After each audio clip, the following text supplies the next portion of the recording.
Mauritius, Dubai, London में आपन परचम लहरावे के बाद डिशुम इंटरनेशनल भोजपुरी फिल्म अवार्ड्स ए बार होके जा रहल बा मलेशिया की राजधानी कुआलालंपुर में। चाहे रहिया मलेशिया में, चाहे रहिया मसूरी में, लिखिया पढ़िया कोनो भाषा बतिया Bhojpuri. We started from Mauritius, then Dubai, then London, now Malaysia.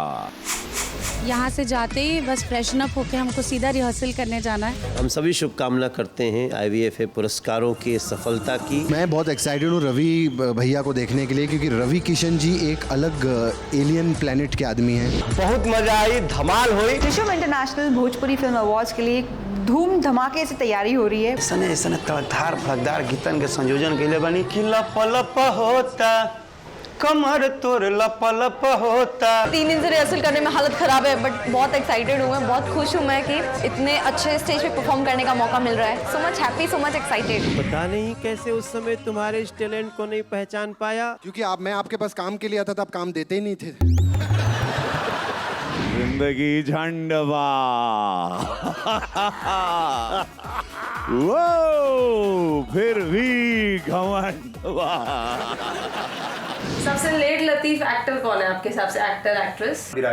Pawan ji. I am safe. जैसे गाने में बोले भतार मांग रहे तो लुलिया लड़का ही मांग रही, अच्छा खासा यंग जनरेशन वाला जवान हैंडसम।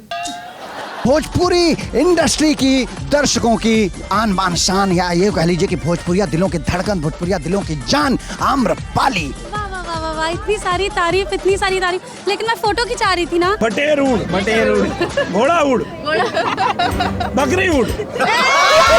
और आप सभी के लिए मलेशिया से सीधा हमारा अवार्ड शो आएगा, इंटरनेशनल भोजपुरी अवार्ड शो, जो आप लोग जरूर देखिएगा। चलिए तो अबे इजा दिनेश भैया का पसीना छूटल है और हम पूरा पक्का कंफर्म बानी के मलेशिया में जब ये दोनों जनी का परफॉर्मेंस तो लोग स्टेज के ऊपर देखवा जा तो भोजपुरिया दर्शकन का पसीना छूट जाई। ये हमारा वादा बाटे तो उनसे। Thank you. इस साल कुछ खास बात है, ऐसे ऐसे परफॉर्मेंस आपको देखने मिलेंगे कि आप भी कहेंगे Dishoom channel is the best channel.